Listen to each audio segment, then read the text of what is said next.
국민의힘 장외 집회 배경에는 그 조희대 대법원장 사퇴 압박도 주요한 계기가 됐습니다. 자, 결국에 여당은 30일에 청문회 열어서 조희대 대법원장 증인으로 내세우겠다고 하죠.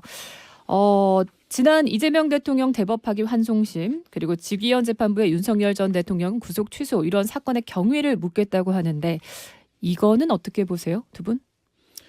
제가 보기엔 좀 실장님? 말도 안 되는 얘기죠.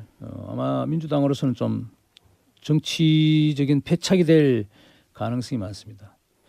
조희대 대법관이 물론 민주당으로서는 좀 탐탁지 않은 구석이 있을지도 모르겠습니다. 그러나 어차피 대법원장이고 우리 지금 사법부를 지탱해야 될 한 축이 맨 정점에 있는 사람인데 이게 만약에 지금 사법부가 민주당에 꼭 불리하게 작동했다고 민주당은 피해의식을 갖고 있는데 제가 한번 반문해 보겠어요. 우리나라의 상권 분립이나 사법부가 제대로 작동 안 했다면 정치인 이재명이 지금 이재명 대통령이 될 수 있었겠어요? 사법부가 제대로 안 했으면 그거 불가능한 얘기예요. 지금 이재명 대통령의 5개 재판은 중단돼 있잖아요. 어쨌든 선거법 위반 대법원에서 사법 쿠데타니 뭐니 지금 민주당이 얘기하고 있는 부분들도 사법부가 어느 정도 절제해서 지금 넘어간 거예요. 그러니까 민주당도 지금 너무 그렇게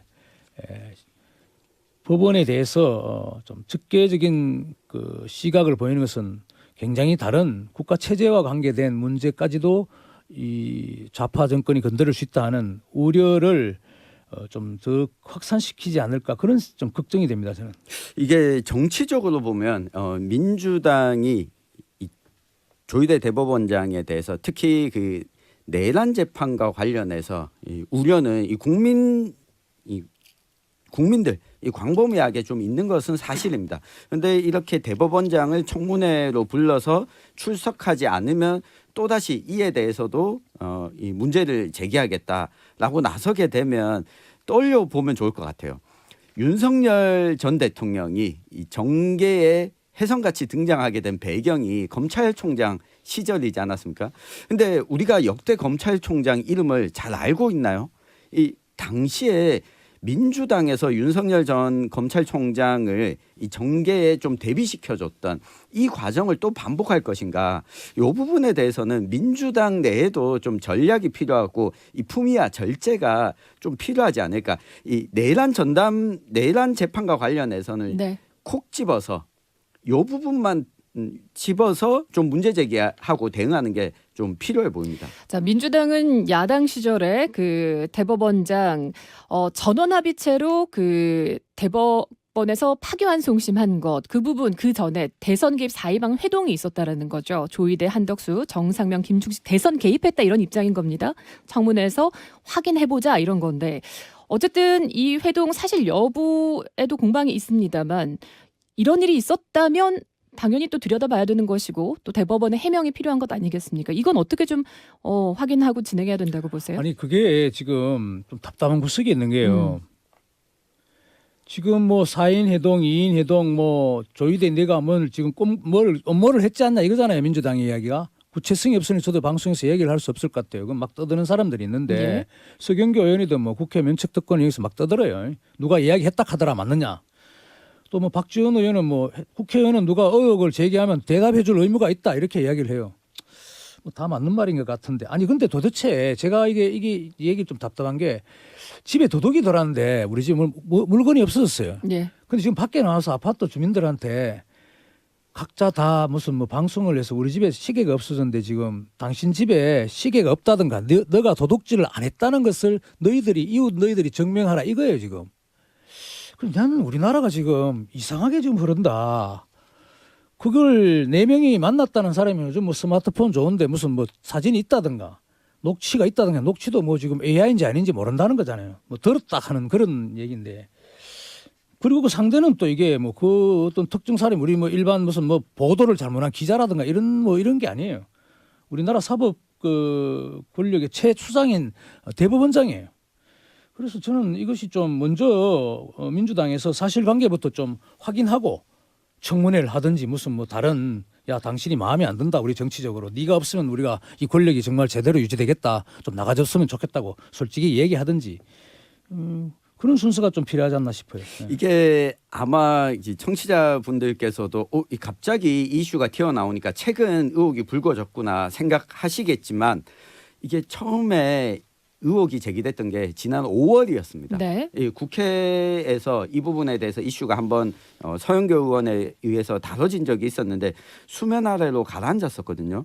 왜 그러냐면 이것과 관련한 근거가 좀 희박하기 때문이었는데 이게 다시 지금 다시 떠오르는 게 새로운 근거가 뭐가 더 추가된 게 아닙니다. 그러니까 조희대 대법원장에 대해서 민주당의 공세가 나오니까 예. 이게 다시 떠올랐는데 이 부분과 관련해서는 이 국회에서 좀 더 사실관계를 확인한 이후에 문제 제기하는 편이 맞지 않나 보여집니다. 예, 조희대 대법원장의 행보, 뭐 사실관계 확인이 필요하겠습니다만 이후에 또 직위원 판사의 구속 취소 결정 이런 부분들이 만약에 또 의혹을 사고 또 사법부 판단에 국민 불신까지 초래할 수 있다면 이런 경우에는 사법부가 또 어떤 뭐 국민을 향해서라도 메시지를 내거나 대처를 해야 되지 않겠습니까? 아무리 삼권 분립이라 하더라도 뭐 네, 입법부가 제안할 수는 없다면. 그렇죠. 이게 사법부 입장에서는 다른 기관들보다도 좀 더 무거운 기관이지 않습니까?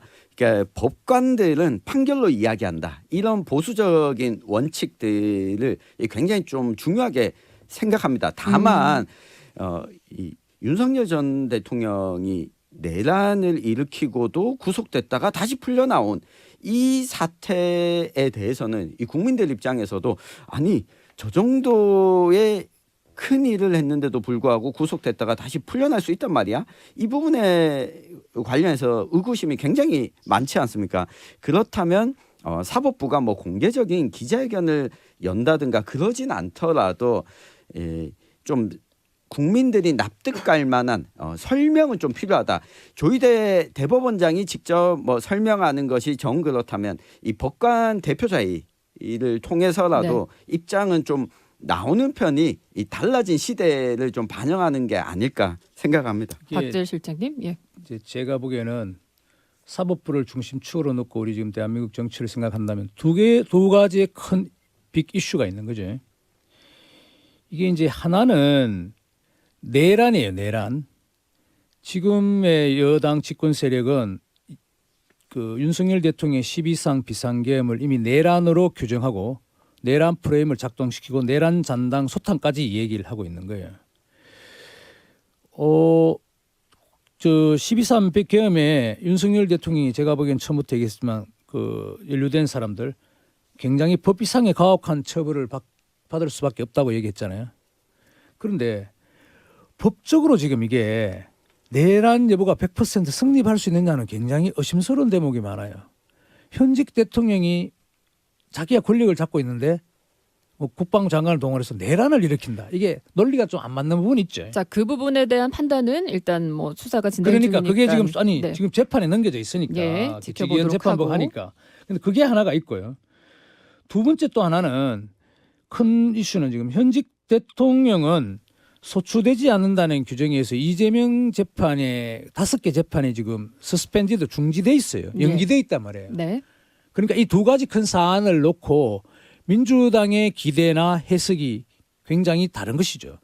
이 측면에서 민주당은 자꾸 어떤 기술적으로 사법부를 교체하든가 재판부를 새로 설치하든가 하는 노력을 굉장히 하고 싶은데 그런 유혹이 있는데 그것이 제가 보기에는 좀 문제가 될 수 있을 것이다 이런 생각이 들어요. 예. 자, 대법원장 청문회 이제 30일로 예고돼 있습니다. 대법원장 볼 수 있을까요? 못 볼 것 같습니다. 대법원 입장에서도 이건 조희대 대법원장 혼자 판단할 문제가 아니기 때문에 나오기는 어려울 것 같습니다. 청문회 부른다고 그게 국회에서 지금 이 상황이 아니 그래 뭘 제가 말씀드렸잖아요. 아까 뭐 조희대 대법원장이 만약에 뭐 정상면 전 검찰총장이나 한덕수 뭐 전 총리나 뭐 기타 뭐 누구 장모나 이런 사람들 만나서 사인 회동을 했다. 제가 보기에는 그거 만약에 그렇게 했다면 12.3 비상계엄보다 더한 얘기죠. 그럼 말도 안 되는 이야기지 대법원장이. 본인이 그걸 지금 당장 그럼 사퇴 스스로 해야 되겠죠. 안 한다가 안 하는 걸 보면 사퇴 안 하는 걸 보면 제가 보기에는 그건 거짓말이에요. 그러니까 거기에 청문회를 나오라? 글쎄요. 나올 리가 없겠죠. 법원 행정처장이라든가 어디까지 그러면 청문회는 열릴 텐데 출석해서 좀 소명할 수 있을까요? 국민들이 원하는 이야기 들을 수 있을까요? 네, 이게 지금 천대엽 법원 행정처장 같은 경우에는 국회가 출석을 요구하거나 하면 늘 나와서 입장을 발표하고 있습니다. 예. 안 나올 이유는 없을 것 같고요. 다만 이 국회가 콕 집어서 조희대 대법원장을 지금 청문회 하겠다고 하다 보니까 이 법원에서도 이 대법원 차원에서 누구든 설명하겠다. 요 메시지 정도는 나오지 않을까 예상됩니다. 어쨌든 그 10초? 정치적인 저 현장에 난장판에 좀 사법부를 너무 자주 빈번하게 끌어들이는 것은 득이 될 거 없을 것 같습니다. 예, 네. 박재일 영남일보 논설 실장님, 천용길 시사평론가였습니다. 다음 주에 두 분 다시 뵙죠. 고맙습니다. 감사합니다. 네.